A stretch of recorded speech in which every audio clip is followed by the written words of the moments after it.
Buenas noches, bienvenidos a esta nueva edición de Coloqueo, la número 64 de las conferencias en línea que se coordinan desde el Instituto de Cultura Puertorriqueña y tienen como propósito discutir sobre temas culturales de Puerto Rico y el Caribe. Yo soy Pablo Luis Crespo Vargas y seré su moderador por la noche de hoy. Para beneficio de nuestros seguidores, la conferencia está siendo grabada para luego ser colocada en el canal de YouTube del Instituto de Cultura Puertorriqueña. A la vez se está transmitiendo en Facebook Live de nuestra institución. Los participantes no tienen acceso al micrófono, pero se exhorta a utilizar el chat o la sección de preguntas para colocar sus interrogantes.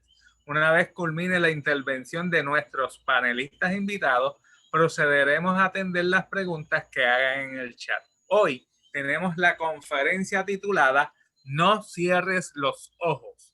Reflexiones sobre la literatura de horror puertorriqueña con Ángel Icián y Melvin Rodríguez. Ángel Icián es natural de Santa Isabel, graduado de la Universidad Interamericana de Puerto Rico, recinto de Guayama. Es autor del poemario La Casa de los Espejos, coautor del poemario en conjunto Cuerpos en la Pared y es editor de No cierres los ojos, antología de relatos de horror y terror, y No cierres los ojos 2 junto a Melvin Rodríguez. Además, ha publicado poesía en diversas antologías. Recientemente publicó su primer libro de relatos de horror y terror, El Cuco te va a comer. Reside en Filadelfia, donde trabaja como maestro de inglés y literatura en una escuela superior. Melvin Rodríguez es escritor e ilustrador natural de Salinas. En el 2011 publicó el libro de cuentos En las montañas y en el 2016 coeditó e ilustró la primera antología de horror y terror de Puerto Rico, No cierres los ojos, y su secuela, No cierres los ojos, parte 2, en la que participó con los cuentos Bebé, Cerca y La gente en las paredes. Y esos dos libros, y el de, claro, y el de Ángel, El Cuco te va a comer, altamente recomendados por mi persona. Sin más, le damos la oportunidad a Ángel y a Melvin para que realicen su presentación. Saludos. Saludos y muchas gracias, Pablo, por esta invitación. Voy a compartir la pantalla y entonces Melvin va a dar comienzo a nuestra deposición. Igual acá, saludos y gracias a los amigos que nos están acompañando. Un cliquecito. Ok, vamos a setear la pantalla.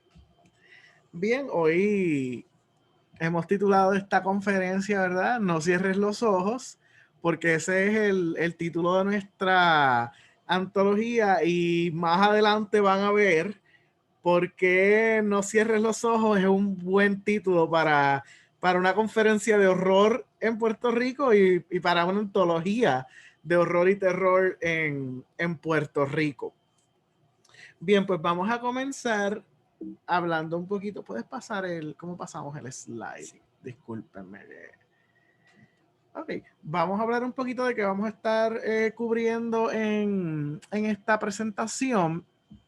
Vamos a estar definiendo lo que es el género del horror y la literatura, sus orígenes, cómo estas expresiones se dan en la historia de la literatura, cómo llegan o cómo se desarrollan en Puerto Rico y cómo se están expresando en el día de hoy este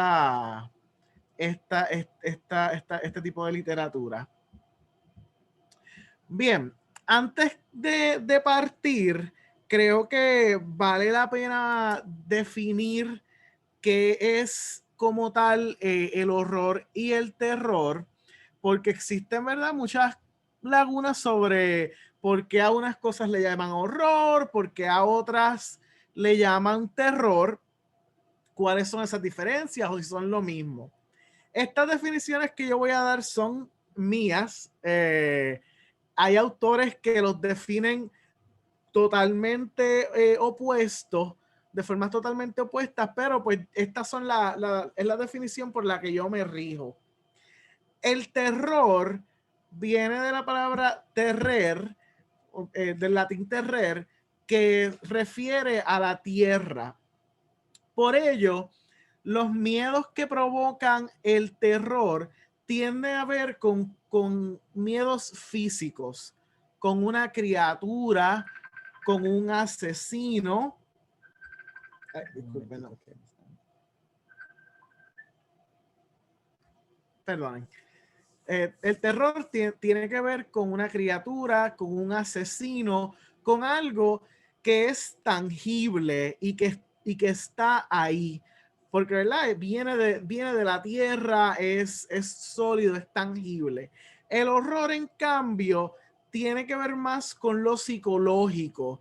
Es más el miedo a lo que desconocemos, miedo a qué hay en la oscuridad, miedo a qué es lo que está haciendo ese sonido, miedo a qué es lo que está dentro del cuerpo de esta persona que está poseída.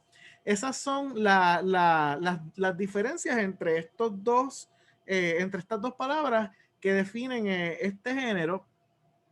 Pero la literatura que se produce de horror y terror, al final del día, su propósito es provocar miedo, asco, incomodidad o suspenso.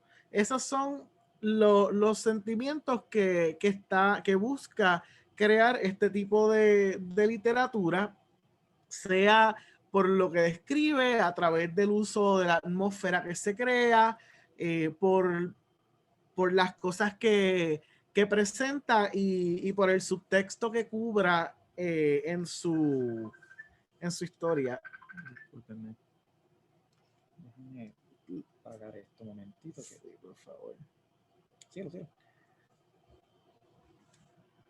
Así que por eso la literatura de horror se nutre de diversas influencias, como lo que es lo sobrenatural, pero también se nutre de miedos más humanos, como es, ¿verdad? El miedo a la locura, o el miedo a que haya un asesino, o el miedo a una bestia, el miedo, ¿verdad?, del hombre a la naturaleza.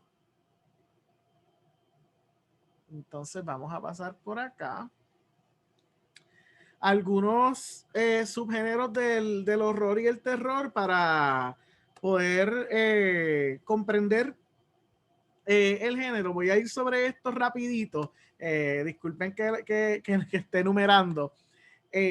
Están, ¿verdad?, los habitamientos que cuentan las historias de lugares que por alguna razón no se rigen bajo las reglas de la naturaleza, sino que ocurren sucesos sobrenaturales o que desafían las leyes naturales en ellos.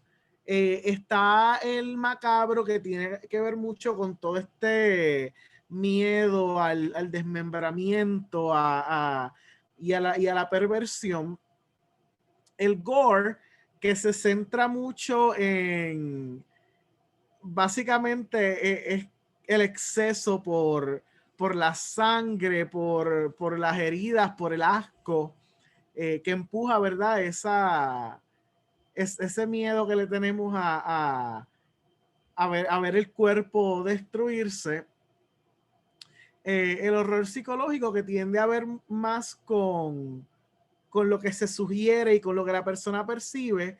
Lo sobrenatural, que pues como sabemos tiene mucho que ver con las posesiones, los fantasmas y estas otras entidades que a veces cruzan en el espacio de los humanos. La ciencia ficción también a veces se cruza en el horror por vía de científicos que a veces utilizan la ciencia de forma un poquito no muy lícita, y también pues por las criaturas que a veces entran desde otras dimensiones o que llegan desde el espacio. El gótico, que es una especie de horror un poco más elegante, que nos viene de la vena victoriana y que Ángel luego va a ampliar al respecto, y que pues trata mucho más sobre las represiones. La fantasía oscura, que es ese punto medio entre lo que consideramos fantasía, ¿verdad? Que tienen estas historias que tratan sobre mundos que no son nuestro mundo y criaturas que no son criaturas del mundo real, otros reinos, pero en la fantasía oscura hay cierto sesgo, cierta fundición con el género de horror, y también, además de contar una historia fantástica, producen miedo.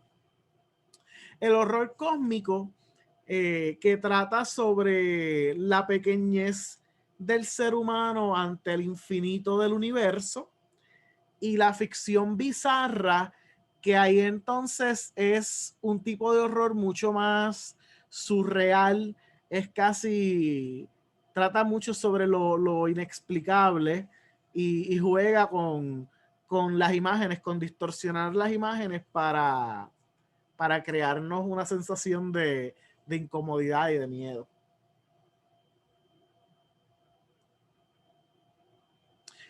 Bien, pues antes de hablar sobre la literatura como tal, hay que ir al origen, y los orígenes del horror y el terror son los relatos contados de forma oral. Eh, las historias de horror y el miedo son tan viejos como la humanidad misma. No podemos olvidar que el miedo cumple una función biológica, es un mecanismo de defensa, un mecanismo de protección desde que somos bebés, porque cuando sentimos miedo lloramos para que nos rescaten, hasta cuando ya somos más grandes, que al sentir miedo se nos dilatan las pupilas, nos agilizamos, entramos, ¿verdad?, en modo de huir o de pelear. Así que por eso, como es un sentimiento tan y tan intrínseco, porque está totalmente atado a nuestra supervivencia, las historias de miedo siempre han existido desde el origen de la humanidad. Y estas primeras historias que los humanos contaban tendían a caer sobre tres vertientes. La primera, naturalmente, es el miedo a la oscuridad, a la muerte, a lo desconocido, cuando los humanos apenas, ¿verdad?, vivían en pequeñas aldeas, en pequeños grupos, pequeñas tribus. Siempre existía, por el desconocimiento, estas otras explicaciones de qué es lo que sucede cuando morimos, qué es lo que hay más allá. Hay dioses, hay seres que se comen nuestras almas, o hay un infierno y un cielo. También el miedo a la oscuridad, porque pues no había el tendido eléctrico que tenemos hoy día, y hoy día incluso el miedo a la oscuridad sigue, aun cuando podemos alumbrarnos, pero el no saber qué hay o qué se esconde en la oscuridad también era un factor de miedo. Y lo desconocido, que en este caso tristemente todavía sigue siendo un, un miedo muy vivo, porque en aquella época el desconocido que llegaba a la aldea, el que viene de otro lugar, el que se viste diferente, era temido, era visto a veces como un monstruo.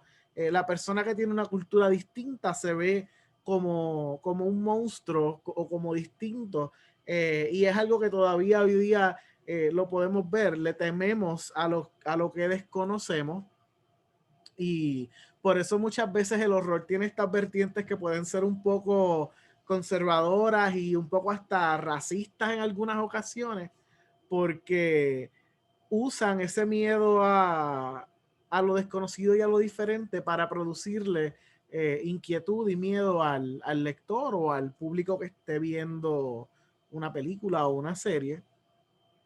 Las otras historias que informan el género del horror como literatura son las leyendas, mayormente las leyendas de fantasmas, aunque también hay leyendas de brujas de licántropos o personajes, ¿verdad?, que se transforman y de vampiros, las leyendas de fantasmas son una de las más populares y la que más universales alrededor del mundo.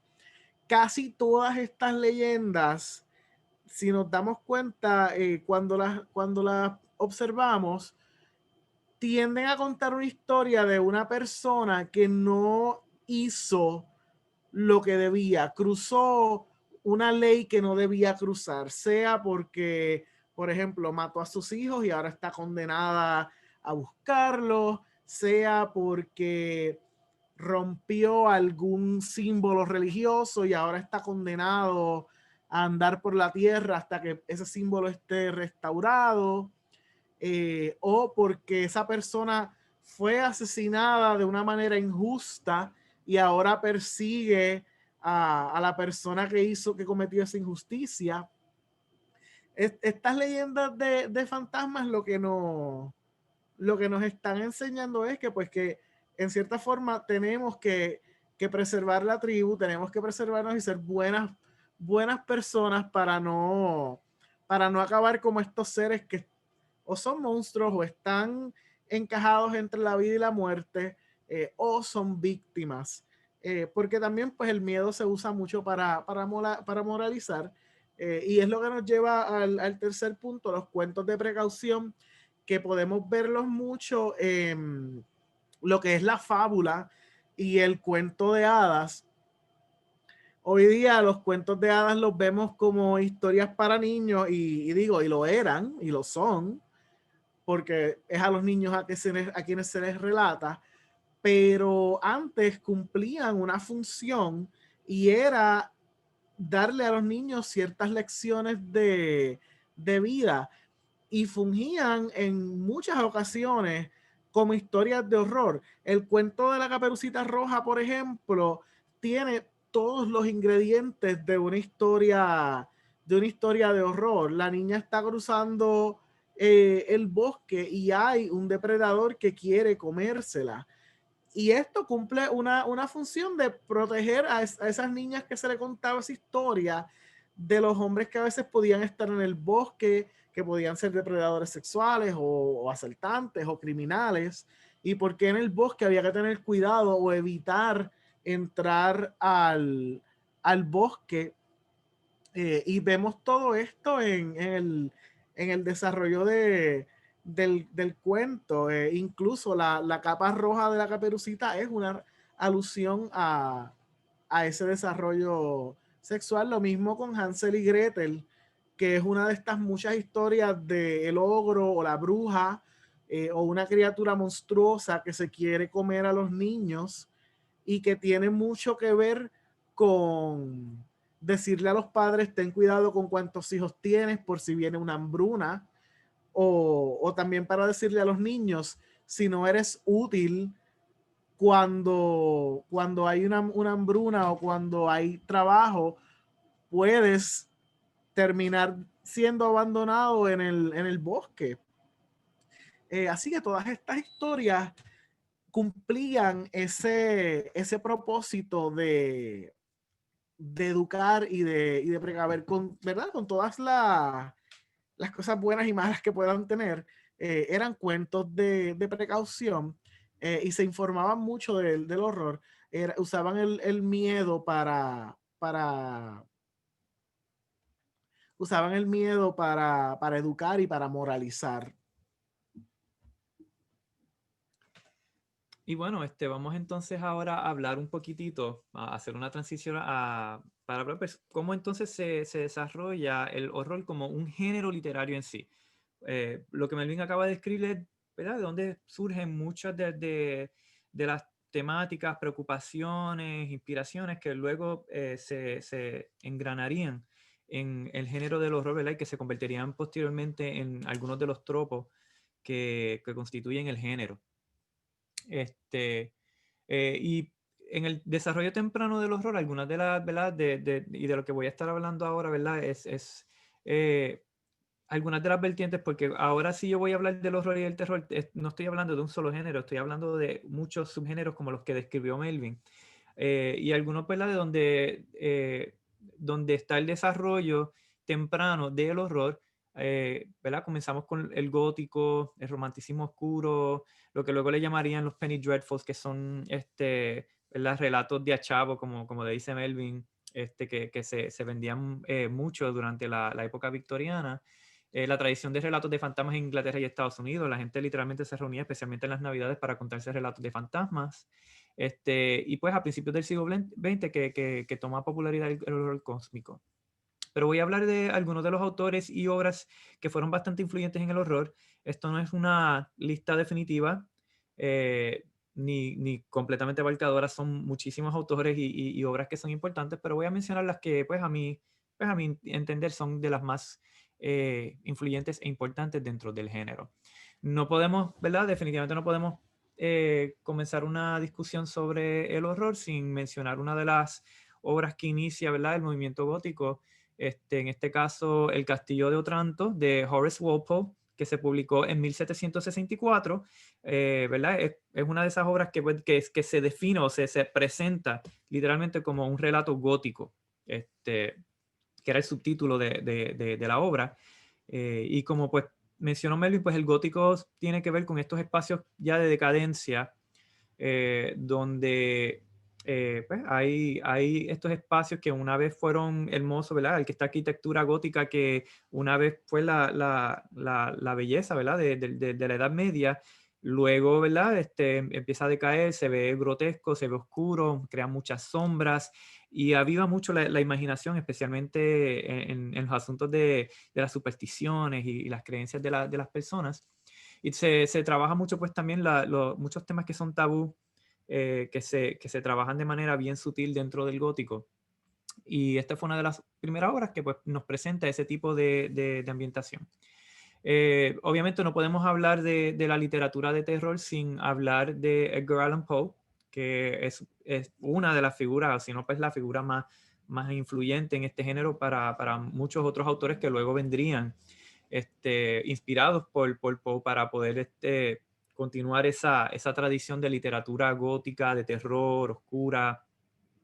Y lo interesante es que Poe pues, abarcó bastantes ramas de lo que sería el horror y que no necesariamente es el horror también.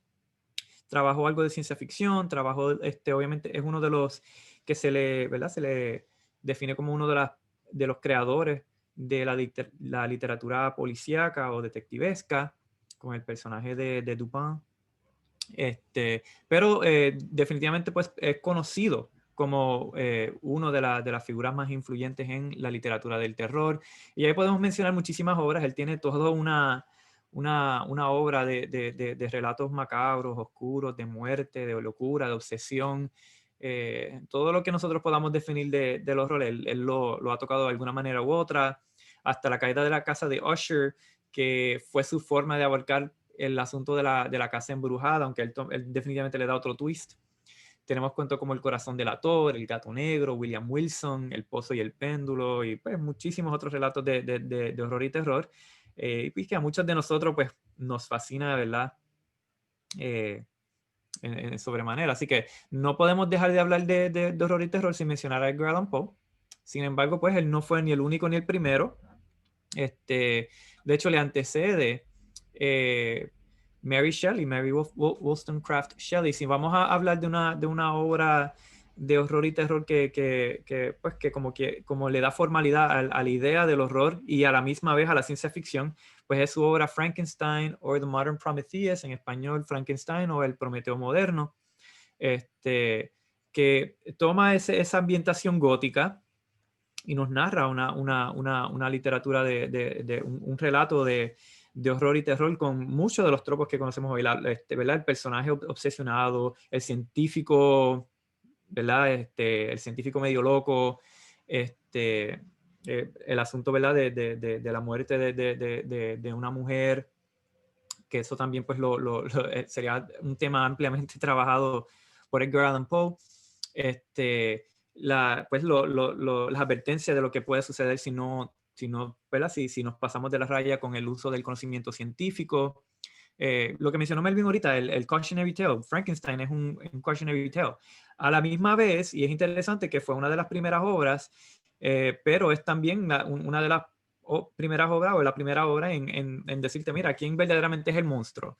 Y en muchos casos nosotros pudiéramos pensar que el monstruo no es la criatura que creó Frankenstein, sino el mismo Frankenstein. Así que ese tropo que pues, se utiliza mucho hoy día, que el monstruo no es el monstruo, sino es el humano es el monstruo, eso no es nada nuevo, eso no es nada nuevo, eso viene desde los principios del horror. Tenemos, por ejemplo, el curioso caso del Dr. Jekyll y el señor Hyde, que es obra clásica de Robert Louis Stevenson, que nos presenta, ¿verdad?, el ser humano dual, las dos personalidades, la capacidad del ser humano de en cualquier momento, ¿verdad?, ceder a la locura y también a los instintos más básicos del asesinato, que aunque pues aquí se le da una explicación quizás de ciencia ficción de que él se está tomando algún tipo de medicamento para tratar de recuperarse y ser fuerte, lo que está haciendo es sacando todo lo malo que hay en él. Oscar Wilde y el retrato de Dorian Gray, esta obra sobre, ¿verdad?, un hombre que hace un trato que no debe hacer y vive eternamente, pero su reflejo delata su verdadera edad.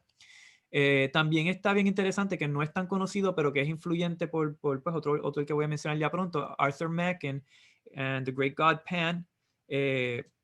Podemos apuntar a ese momento como pues, el inicio de lo que luego sería el horror cósmico. Así que aunque quizás no sea tan famoso hoy, hay autores, ¿verdad?, como H.P. Lovecraft y Stephen King que lo utilizan mucho de referencia.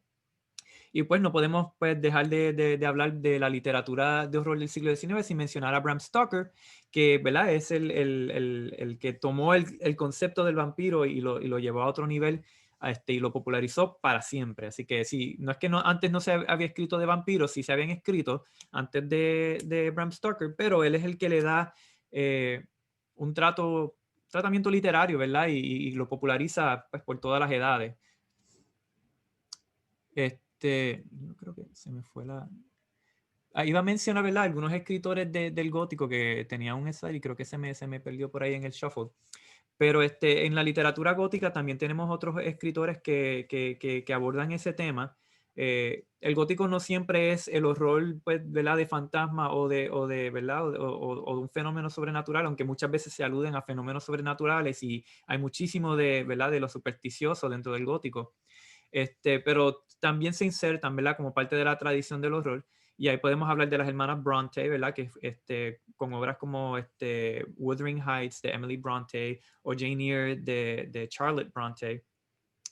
Podemos hablar de La letra escarlata de Nathaniel Hawthorne y pues varias obras más que se insertan en esa tradición de la literatura gótica, donde ocurren cosas bien terribles y donde hay una ambientación de miedo, de suspensos en muchos instantes y donde se alude a la posibilidad de que pueda haber algo sobrenatural, aunque no siempre es necesariamente eso lo que está sucediendo.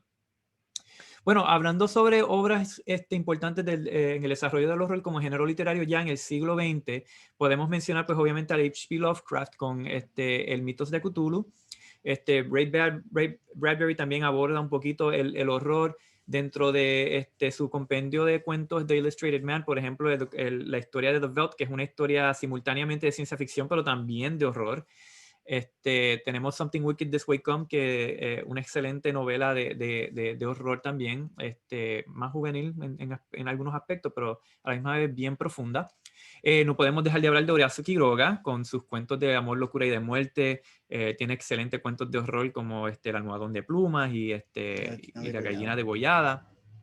Shirley Jackson con The Haunting of Hill House, que nos crea entonces otra versión de La casa embrujada, ahora mucho más psicológica, y hace algo bien interesante donde la casa entonces es un personaje en sí. Clive Barker, ya pues más para acá, ¿verdad? Más contemporáneo, con autores que están vivos y que son bastante influyentes. Podemos hablar de Stephen King, que él tiene una obra grandísima, ¿verdad?, que ya muchos conocemos. Clive Barker con los libros de sangre y otras obras. Anne Rice con las crónicas de vampiros y otros, ¿verdad?, otras novelas dentro del género. Y no voy a dejar de mencionar, ¿verdad?, autores de literatura infantil, en este caso uno de los más influyentes, R.L. Stine con su libro de horror para niños Goosebumps. También está, ¿verdad?, la colección de cuentos Scary Stories to Tell in the Dark, que también fueron bien influyentes en la literatura de horror para niños. Así que también ahora para todas las edades hay diferentes tipos de horror. Bien, pues ahora vamos a hablar un poco sobre el horror puertorriqueño o las expresiones de la literatura de horror y terror en la literatura puertorriqueña. Y aunque en un principio se recogen historias en algunos trabajos sueltos, por ejemplo, Manuel Alonso en El Jíbaro tiene una historia que se titula El pájaro de lo malo, que es casi como una especie de leyenda y tiene elementos de horror. Quien trabaja en Puerto Rico más, no primero, pero en grande, estos temas es Alejandro Tapia y Rivera con sus novelas Los Póstumos, especialmente con la primera, Póstumo el Transmigrado. Y Tapia hace algo bien interesante con el género.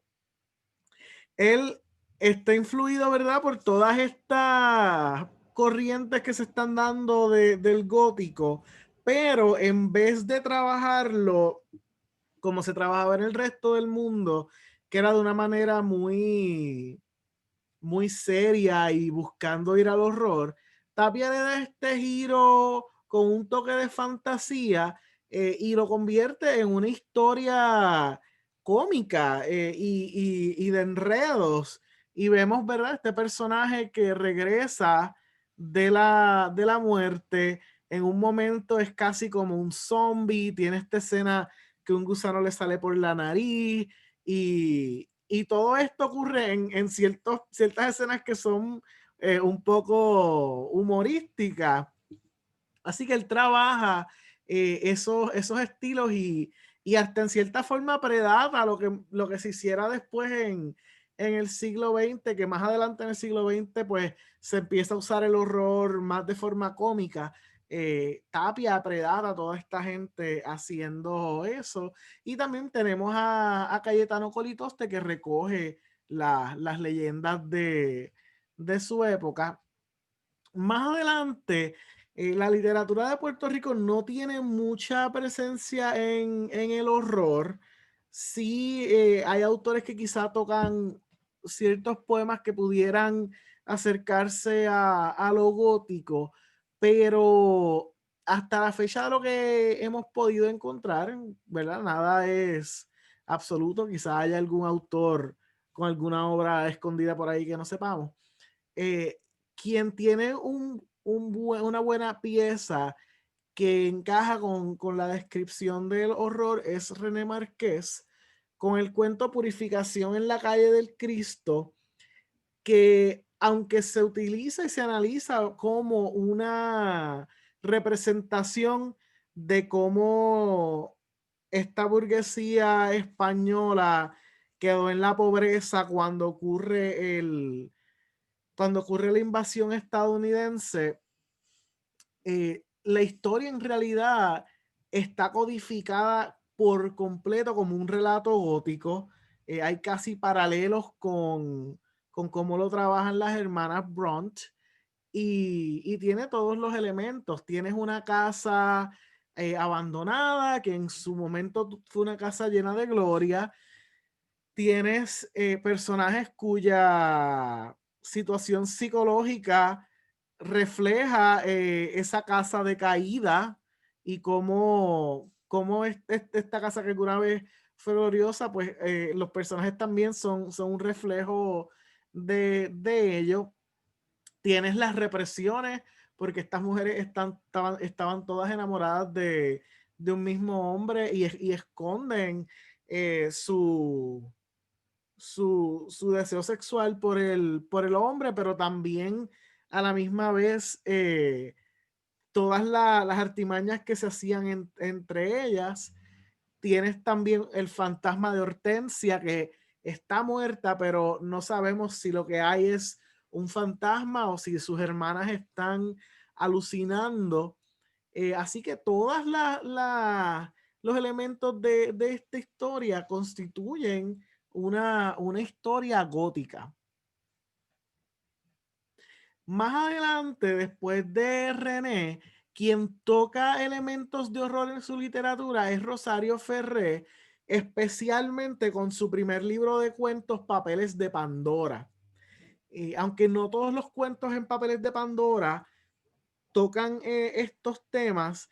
Rosario, ella misma ha dicho que su escritura en esa época era muy influenciada por Cortázar, Quiroga, Feliberto Hernández, que son algunos exponentes de este género en Latinoamérica, también de Poe.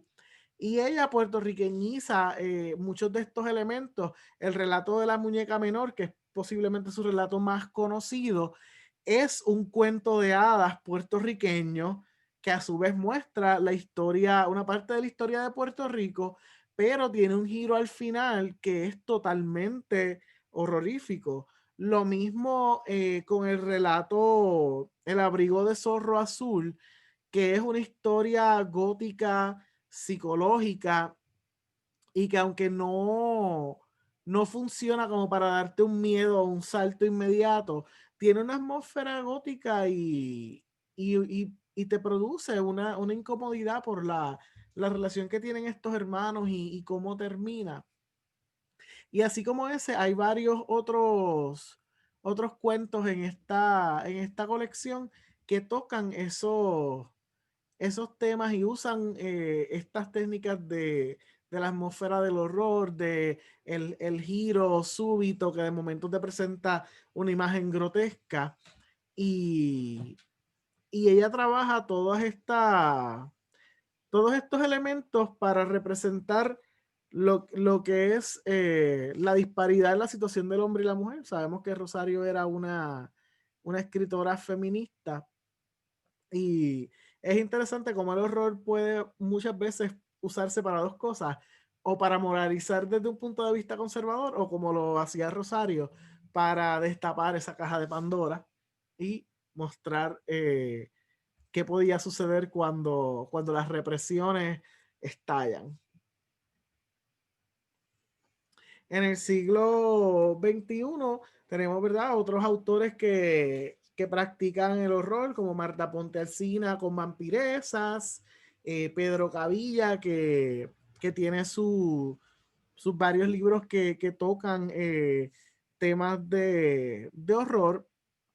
Tenemos a Ana María Fuster Lavín, que convierte a San Juan y la noche sanjuanera en esta ciudad gótica donde hay criaturas escondiéndose en la oscuridad, donde hay vampiros, donde todo el mundo está guardando un secreto, que lo podemos ver en Insomnio y en otros de sus libros. Y por último tenemos a Eric Richter Durandal Stormcrow, que en The Songbird y en Cielos Negros tiene varios cuentos que, aunque mezclan usualmente con realismo sucio o con fantasía o con ciencia ficción, muchas veces dan este sesgo hacia el gore o lo grotesco o ciertos tipos de horror. Y luego también, claro, se nos quedan algunos autores por mencionar. Sabemos que hay otros autores, pero pues estamos hablando de algunos de los que son representativos. Y luego en 2016 llega No cierres los ojos, que es la primera antología de relatos de horror y terror que se recoge en Puerto Rico. Para que tengan un poquito una idea de dónde surge, yo para ese tiempo, yo siempre había querido crear una serie de cortometrajes de horror porque, claro, el horror siempre refleja a la sociedad que lo crea, y a mí me parecía muy curioso ver qué iba a reflejar de Puerto Rico si hacíamos historias de horror. Esto fue, ¿verdad?, para 2011, cuando yo estaba en la universidad. Sin embargo, como el cine es un arte costoso que requiere mucha gente y presupuesto, nunca pude realizarlo. Y años después reviví el proyecto junto con Ángel a través de la literatura, porque al final del día contar una historia es contar una historia. La podemos contar de la manera que sea. Y la razón por la que No cierres los ojos se llama No cierres los ojos es porque nosotros no quisimos ponerle un título de antemano cuando hicimos la convocatoria. Queríamos ver cuál era el reflejo de los cuentos y de ahí partir a tomar un título. Y lo que los cuentos terminaron reflejando era un miedo muy profundo a casi todo. Miedo a la persona que vive contigo, miedo a salir, a que la violencia personal se salga de control, miedo al vecino. Así que se recogía en la historia un sentimiento de no estar seguro en absolutamente ningún lugar. Y eso fue algo muy particular porque en muchas historias, por ejemplo, el hogar tiende a ser un espacio seguro o la familia tiende a proveer algo de seguridad o la iglesia ayuda a repeler el mal que nos venga persiguiendo o el grupo, la manada de seres humanos nos protege. Pero fue bien particular que en las historias que se recogieron en No Cierres los Ojos, eso no se daba. Era un miedo a estar solo y que incluso estando solo podías ponerte a ti mismo en peligro. Así que por eso le decidimos titularla No Cierres los Ojos, para que pues, no puedes cerrarlos porque te puede pasar algo. Y algunos de los temas que se reflejaron, por ejemplo, está la locura personal, como en el caso de Sabor, Amor y Malarralea, que cuentan estas historias de personajes que están escondiendo todos estos sentimientos, que están como una olla hirviendo con la tapa puesta, y que cuando esa olla se destapa, lo que ocurre es una violencia muy desgarradora, muy frenética, y que tiene que ver mucho también con las represiones que tenemos los puertorriqueños como cultura, tanto en Cena Familiar como en Sabor Amor. Se toca mucho el tema de todo el trabajo que tienen encima las mujeres y ese cansancio de tener que ser todo el tiempo la profesional, pero también la que cuida, la que lleva el hogar, y cómo eso causa una serie de tensiones. En Malarralea se toca mucho el tema de estas divisiones familiares y cómo a veces un familiar puede no ser quien nosotros pensamos y estar guardando ciertos rencores.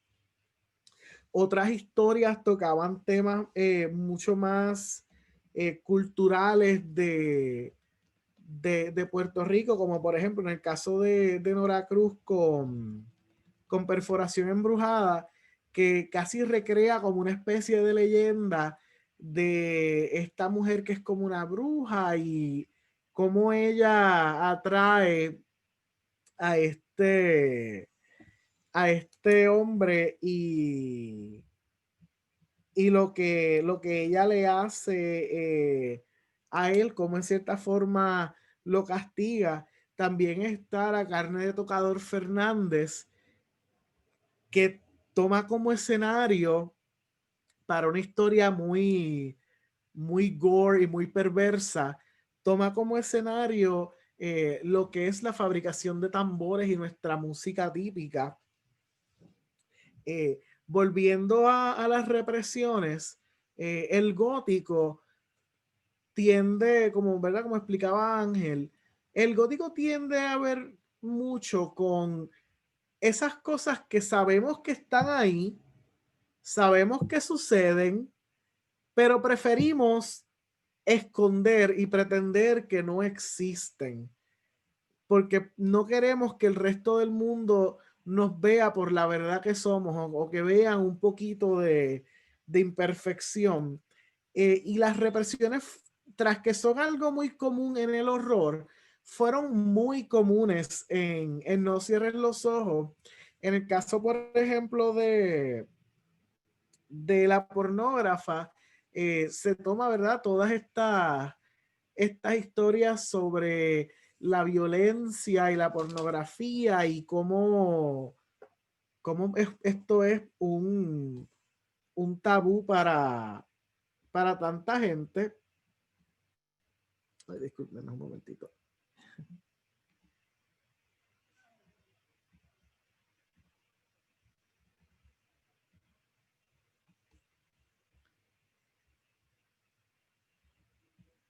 Un momentito que se nos fue Un momentito que se nos fue la presentación. Ahí está.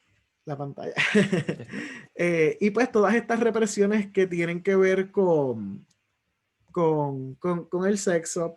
En el caso del cuento bebé de un servidor, traté, ¿verdad?, de explorar todas estas tensiones alrededor de lo que es tener un bebé a destiempo o un bebé no deseado y cómo eso es a la vez un tabú, pero tienes que tenerlo y a la misma vez cómo casi los personajes tienen que hacer un atonement, ¿cómo sería en español? Una expiación. Una expiación por haber, ¿verdad?, salido embarazada cuando no debía y cómo eso afecta sus dinámicas familiares. Y todo esto se trabaja a través de estas sombras que se aparecen en la casa y acechan al bebé y a esta muchacha.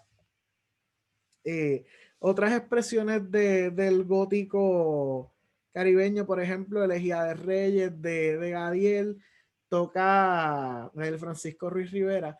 Él trabaja esta historia que también tiene mucho de perverso, de una niña que le tiene miedo y fobia a las explosiones de pirotecnia y cómo ella termina convirtiendo esa fobia en una tragedia.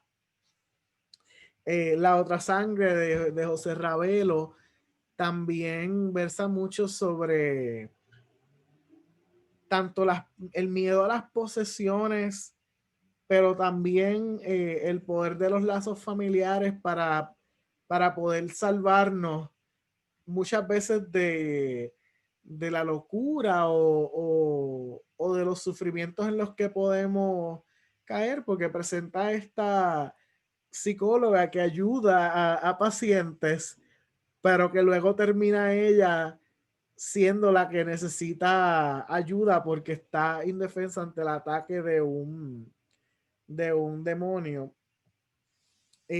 También hay algunos cuentos que tocaron un poco la ciencia ficción.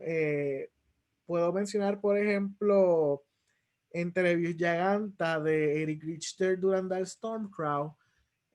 Toca mucho el miedo al cuerpo del otro ser humano, el miedo a la enfermedad que ahora mismo lo tenemos tan presente. Ese cuento crea toda esta narrativa sobre el miedo a la enfermedad, lo enmarca desde una perspectiva LGBT con la historia que tenemos de la sombra de la crisis del VIH en los 80 y lo utiliza hasta incluso con un poco, en algunos momentos con un poco de humor para contarnos esta historia de estos cuerpos que se están destruyendo. Un relato que es medio bizarro o que cae dentro de lo que es el horror más surreal es el cuerpo útil. Y aquí pues ya nos vamos más a un horror en que las mismas letras del cuento, el cuento físico que estamos leyendo en la página, se empiezan a distorsionar y el personaje mismo va perdiendo la noción de su realidad al convertirse su realidad en una con el texto. Y así como ese hay otros ejemplos. En el caso del camp que es cuando nos reímos un poquito del mismo horror, pero aunque, aunque nos reímos, el cuento sigue siendo de horror, como quiera está hecho para dar miedo.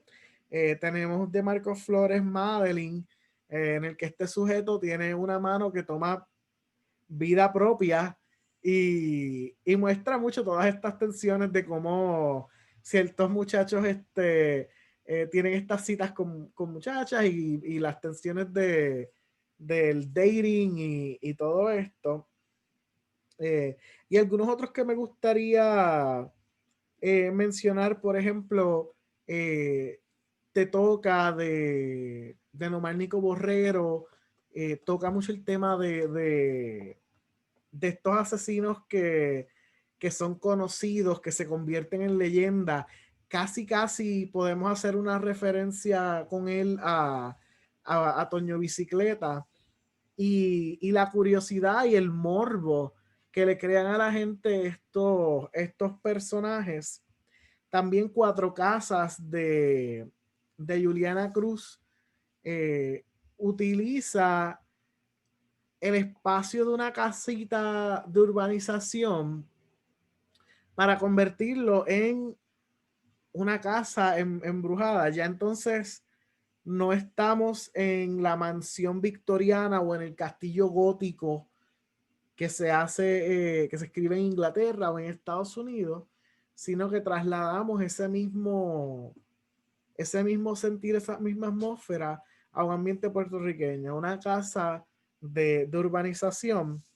Y por otro lado, tenemos el Grimorio de Úrsula que hace lo mismo, pero esta vez es con la casita de madera, de campo, la casita de una abuelita, y como esta casa abandonada está preñada de secretos y de criaturas de la oscuridad que están depredando a la protagonista. Así que muchas de estas historias lo que reflejan es eso, es un miedo a absolutamente todo, incluso a perder tu propia identidad en muchos casos cuando crees que donde único estás seguro es en tu propia mente. Puede haber alguna criatura o alguna situación que te lleve a un límite y que te roben tu identidad por completo. Así que por eso es que se llama No cierres los ojos, y la primera y la secuela. Quiero verla añadir sin querer, sin darme el golpe de espalda a nosotros mismos. La acogida No cierres los ojos ha sido muy linda, ha sido una experiencia muy enternecedora para nosotros porque ha tenido una acogida excelente con el público, tanto con el público que simplemente lee cualquier cosa como con el público que es un poquito más fanático del género del horror. Han sido libros exitosos y No cierren los ojos, el primero se ha convertido en algo recurrente. Todos los Halloween, todos los octubres hay que hacerle su reimpresión y hay personas buscándolo o recibimos mensajes de personas que lo han leído.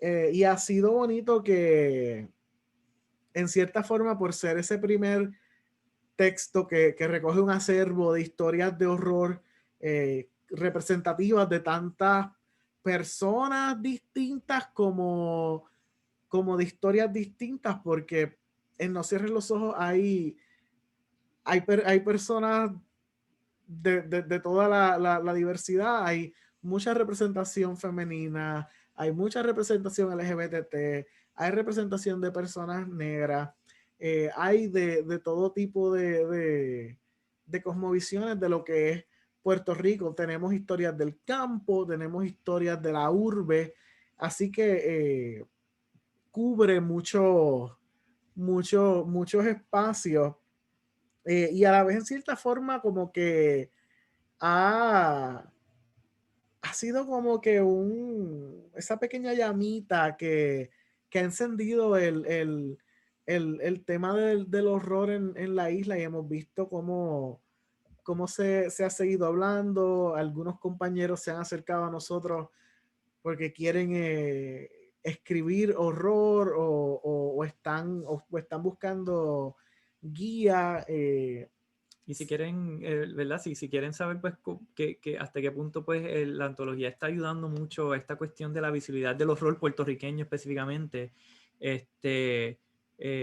ahora, pues, también estamos compartiendo mucho con otras personas, ¿verdad? Aquí en Estados Unidos, que, pues, como hay una gran variedad de personas de toda Latinoamérica acá en Estados Unidos, estamos compartiendo con algunos escritores que vieron nuestro proyecto y eso les inspiró también a ellos investigar un poquito más y empezar un trabajo de horror. Y ahora estamos haciendo ciertas alianzas y conociendo otros escritores y personas lectoras interesadas en el horror y el terror. Y ellos están viendo nuestro trabajo y es casi como pues un punto de referencia, un ejemplo de seguir.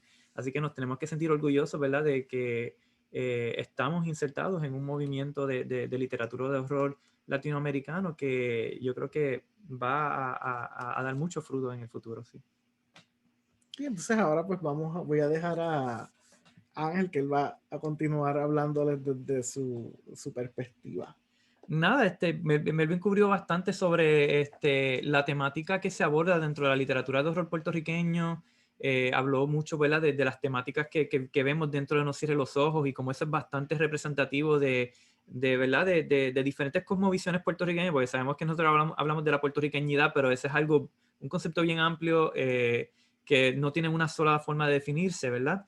Porque la experiencia de los puertorriqueños, aún siendo una isla bien pequeña, varía mucho, ¿verdad? De acuerdo a nuestros orígenes, nuestro estado socioeconómico, ¿verdad? Nuestra composición racial y nuestras sexualidades y identidad de género. Todos estos asuntos, pues, tuercen un poquito nuestra realidad sobre lo que es el puertorriqueño. Y lo bonito de Lucir a los Ojos es que aborda y representa a todos los grupos que pudieran representarse, o bastantes de esos grupos dentro de la literatura. No Cierre los Ojos 2 continuó con esa tradición. Uno de los que quería mencionar, ¿verdad?, es el compañero J.D. Estrada, que nos presenta con un relato sobre una joven madre soltera y aborda uno de los temas que más nos preocupa en estos tiempos, que es, ¿verdad?, la violencia de género, esta situación de sentirse acosada y sentirse sola, ¿verdad? En una sociedad que realmente no te da la mano, las órdenes de protección no sirven para nada, y que, pues, el personaje termina refugiándose en una completa extraña. Y esto, pues, resulta, ¿verdad?, en el final que termina el cuento, que no se los voy a spoilear, pero pues que representa mucho el aislamiento y la vulnerabilidad de muchas mujeres en nuestro país. Otro relato que a mí me gusta muchísimo, que representa otra vertiente, ¿verdad?, otro tema importante, es el abuso infantil, la manipulación. Eso es con el cuento Las estrújulas no se acentúa de Franco Bauzá. Franco ahí nos presenta, ¿verdad?, una situación de una familia que aparentemente ser funcional, pero no es tan funcional como parece. Y hay una situación de maltrato que está ocurriendo ahí.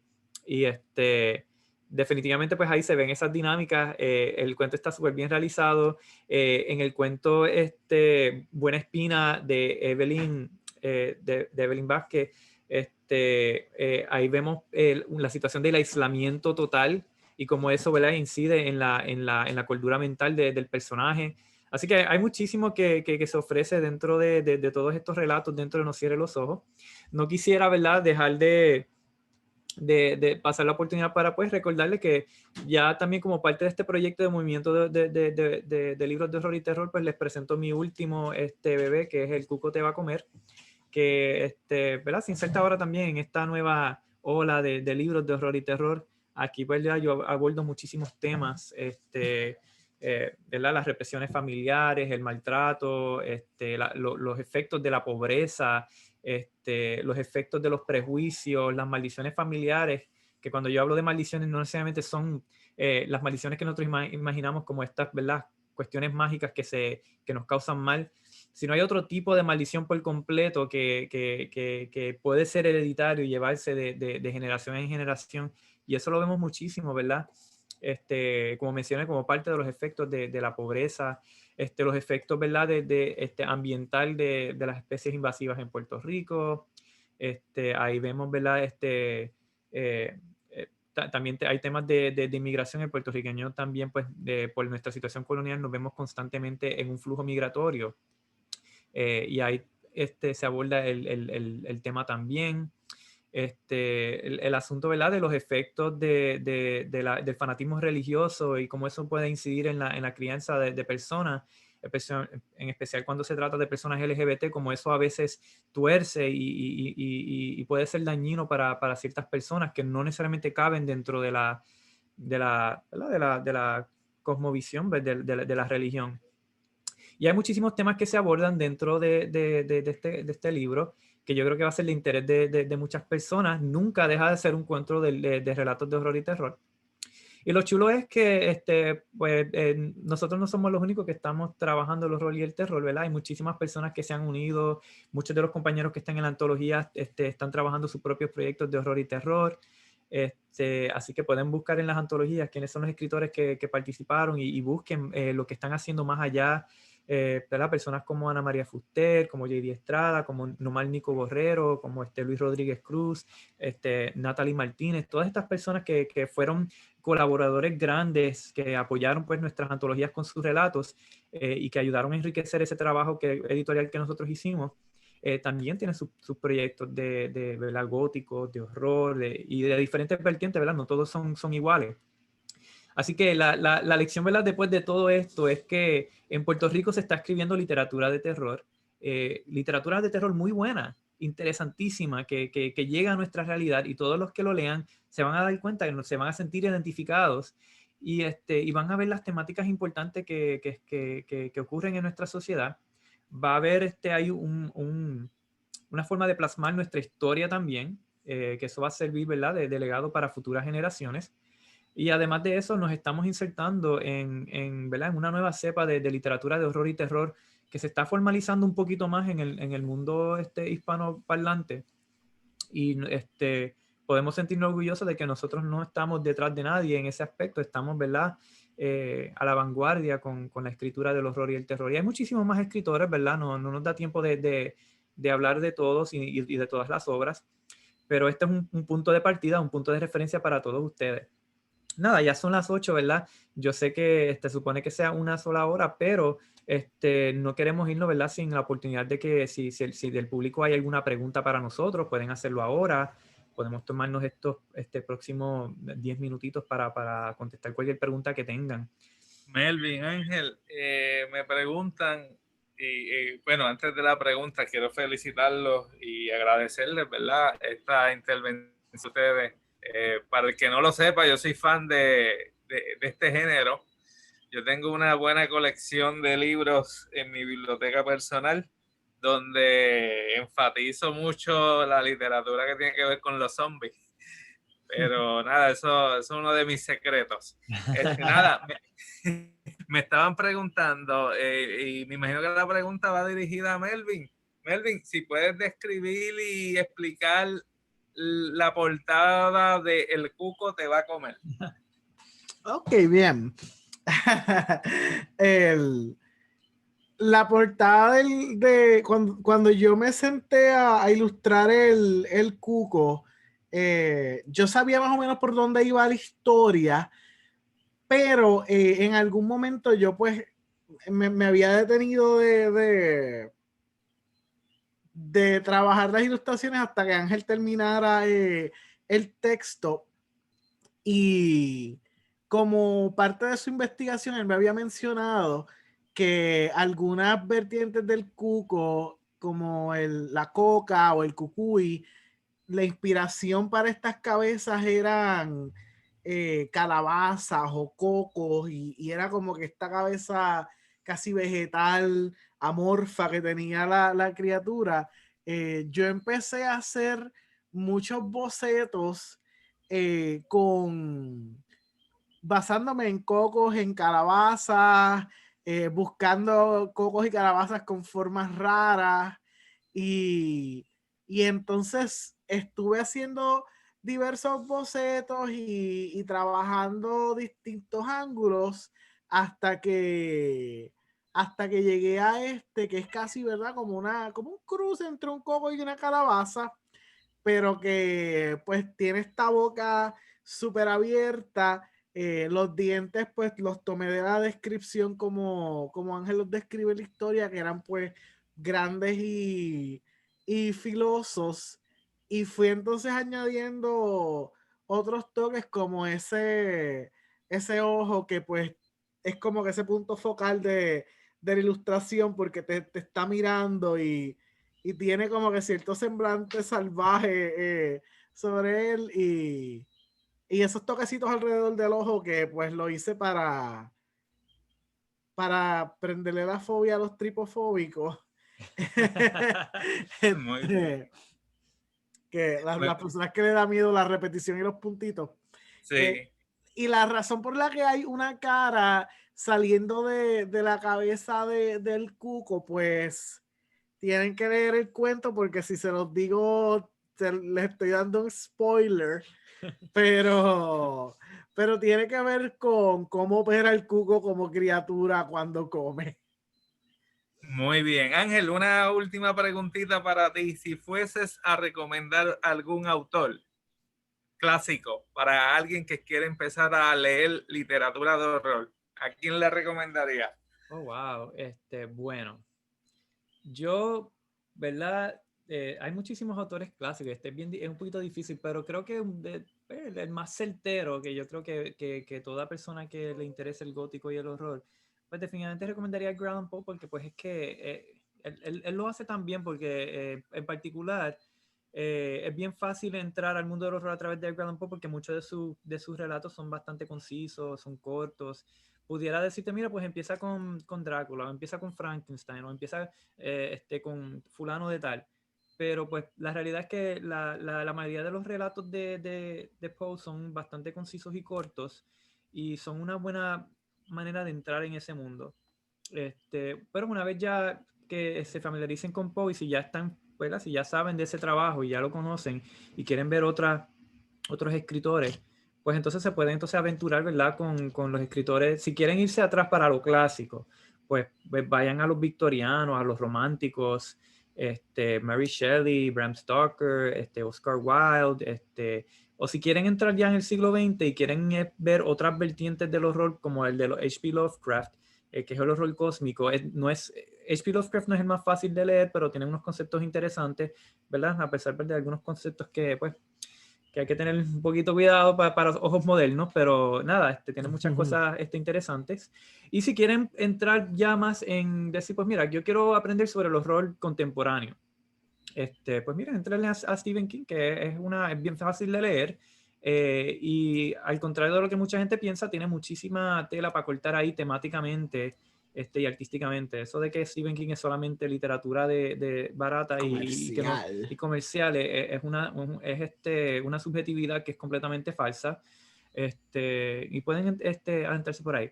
O si quieren apoyar la literatura local, pues adéntrense en el horror puertorriqueño, que hay bastante. Lean a Ana María Fuster, leanla, es buenísima. Leanse a Eric Richter, leanse a José Ravelo, hay muchísimo por ahí para leer. Leanse a Rosario Ferré, a Alejandro Tapia Rivera. Leanse No cierren los ojos, es una buena punto de partida. Así que hay muchísimo por ahí, así que no creo que hay una buena manera de empezar. Metan mano. Gracias Ángel, gracias Melvin. Nada, tenemos que aprovechar para anunciar que el sábado 31 de octubre tendremos la conferencia titulada Entre gritos agónicos y susurros de esperanza, la marejada de los muertos y otras pandemias, de Ana María Fuster Lavín, con Luis Rodríguez Martínez, Ángela Valentín Rodríguez y obviamente con Ana María Fuster Lavín. Los esperamos este sábado para continuar explorando la literatura de horror. Gracias Ángel, Melvin, excelente presentación, y gracias a nuestro público. Sí, gracias a todos, gracias a ti, Pablo, y gracias al instituto, y gracias a todos los que nos apoyaron y estuvieron aquí compartiendo con nosotros un rato. Que pasen buenas noches. Y muchas felicidades por este proyecto, muy, muy bueno. Gracias y buenas noches. Gracias.